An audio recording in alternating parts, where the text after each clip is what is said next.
tuning in today. So this week we are looking at the Gospel of Luke, and today we'll be in Luke chapter 2, verses 41 through 52.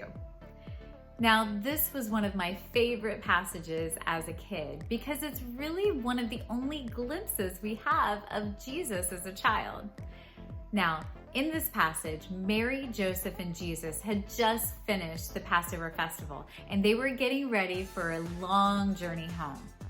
It's not like they could just pack up the SUV. There was a lot of preparations to take place.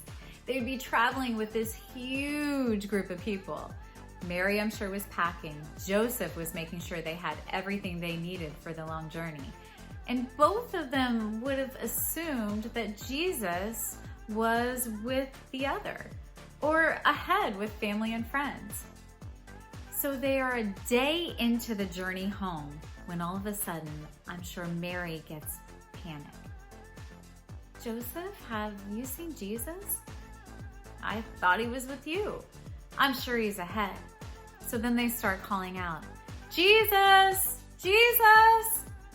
Someone else asks, what's wrong?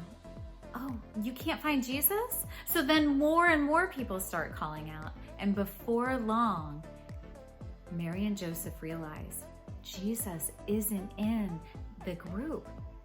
They had left him behind. Can you imagine the panic? When my kids were little, I remember shopping one day, and shopping with little ones is a difficult task in of itself. And so my oldest daughter, Julia, had gotten away, and I remember complete and utter panic.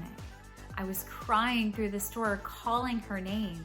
Some customers came to assist me. The store manager came, and we were all looking and crying out, Julia!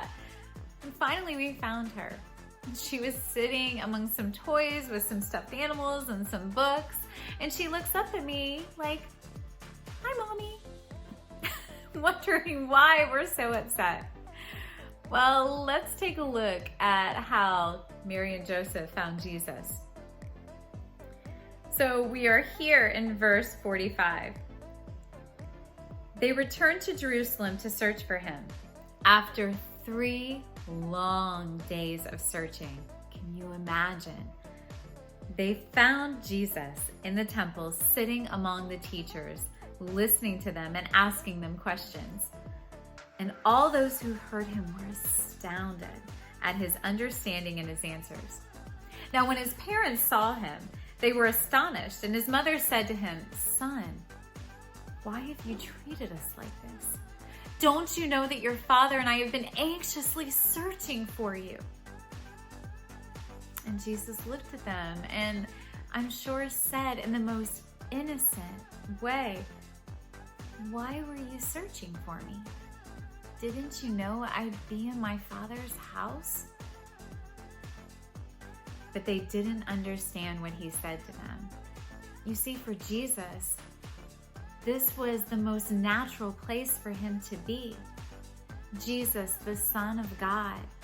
He was here in the temple, listening to the teachers, asking questions, learning more about his heavenly Father. It hadn't even dawned on him that his earthly mother and father were walking along and had left him behind. Well, it continues on that his mother kept all of these things in her heart. You see, at the time, Mary and Joseph may not have understood, but later I'm sure Mary was able to look back and reflect. And Jesus increased in wisdom and in stature and in favor with God and with people.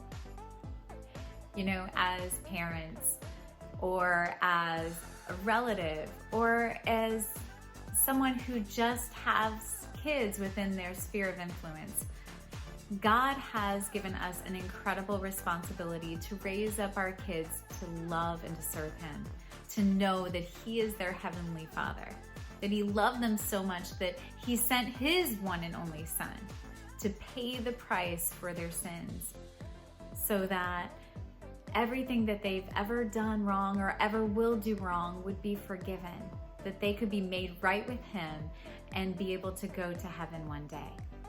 It is an incredible and beautiful gift.